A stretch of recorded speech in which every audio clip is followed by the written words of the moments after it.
Have you ever looked in the mirror, hit a back pose, and just realized your progress has completely hit a wall? You're putting in the time, you're sweating it out on the gym floor, but those coveted gains in size and width just aren't showing up. Well, if your back growth is stalling, you are definitely not alone. It's notoriously one of the most stubborn areas to build. But today, we're going to fix that. Welcome to this explainer. I am thrilled you're tuning in. Today, our mission is to completely demystify back training. We're going to be drawing heavily on some incredible data-backed insights from AI Advanced Pro to uncover the absolute best exercises to build both width and thickness. By the time we're done here, you won't just be guessing at the gym anymore, you are going to have a master plan.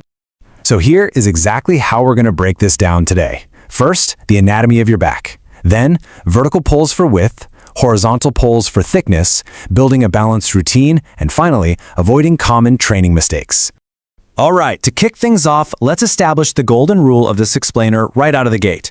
If you take away just one single concept today, let it be this.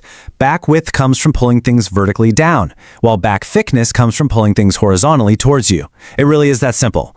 Pull-ups give you the wide lats, and rows give you the thick traps and rhomboids. You absolutely need both if you want to build a truly impressive physique. Section 1. The anatomy of your back. Know your muscles. Let's break down this anatomy, because the back isn't just one big sheet of muscle, right? Think of it like a giant puzzle. Your latissimus dorsi, or your lats, are those massive muscles on the sides of your back. These are what create that iconic V-taper for width. Then you've got the trapezius, the upper, mid, and lower traps, which give you that dense, visible thickness when someone looks at you from the side.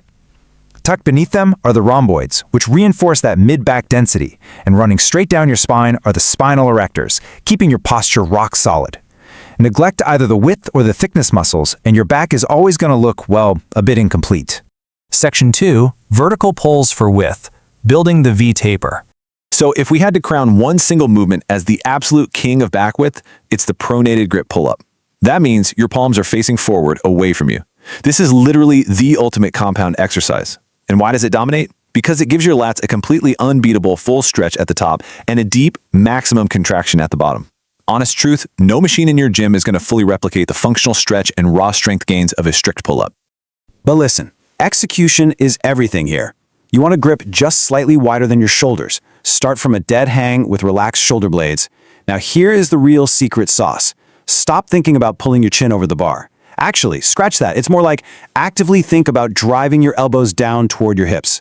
Rise up until your chest nearly touches the bar, and absolutely no kipping or doing the worm allowed. Then fight gravity on the way down with 2 to 3 seconds of control. That is how you force those lats to grow. Now, if you're sitting there thinking, yeah, but I can't even do one strict pull-up yet, do not stress. You have scalable alternatives. You can use assisted pull-up machines, resistance bands, or wide grip lat pull-downs. You can also throw in some dumbbell pullovers to isolate the lats through a really deep stretch. Just start where you are and progress the load week by week. Moving on to Section 3. Horizontal pulls for thickness. Density from the side. If the pull-up gives you wings, the horizontal pull gives you armor.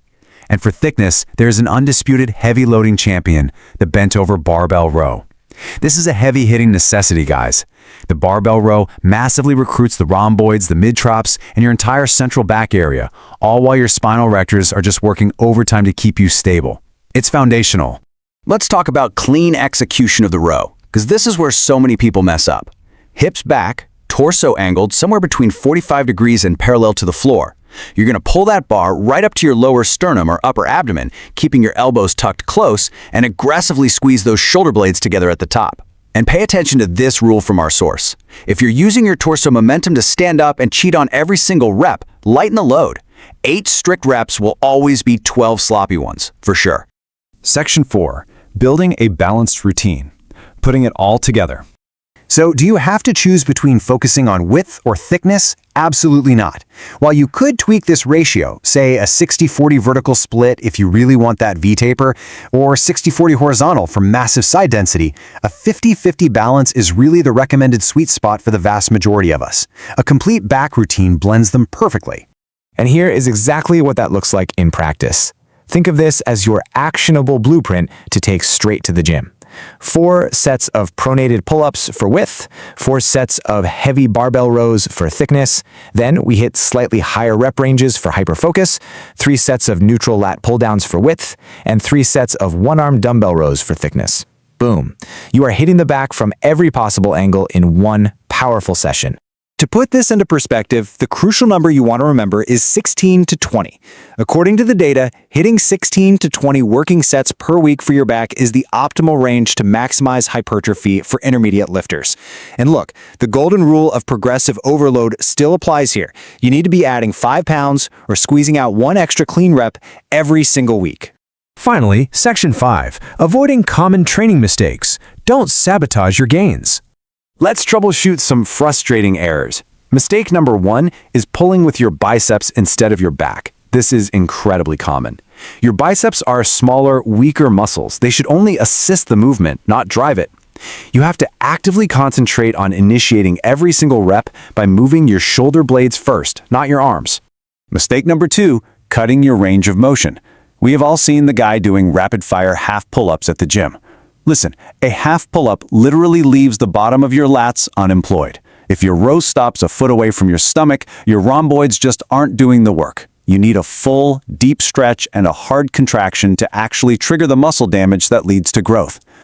Mistake 3 is a total lack of variety. If you use the exact same grip on the exact same bar for 3 years, your back is going to adapt and stop growing. Pronated, supinated, neutral, wide, narrow, every single variation stimulates slightly different muscle fibers. You've got to rotate your grip variations every 4 to 6 weeks to keep that stimulus fresh. Which brings up a really profound point from our source. The back is the hardest area to feel. If you can't feel the muscle working, you aren't growing it. Establishing a mind-muscle connection is non-negotiable.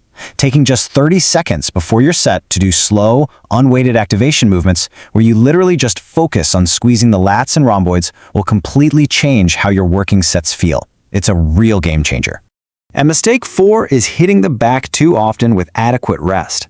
Remember, the back is a massive muscle group, and muscles do not grow while you're lifting them. They grow outside of the gym while you are resting. The science tells us the back needs a full 48 to 72 hours of recovery between intense sessions. Patience and rest are just as mandatory as lifting heavy. To wrap this explainer up, let's bring it all back to one core concept. There's no single magic bullet for a massive back, but there is an unbeatable duo. Pull-ups are your blueprint for width, and barbell rows are your blueprint for thickness. Master these 2 movements, vary your angles, and you will build a spectacular back. I want to leave you with this final, provocative thought. You now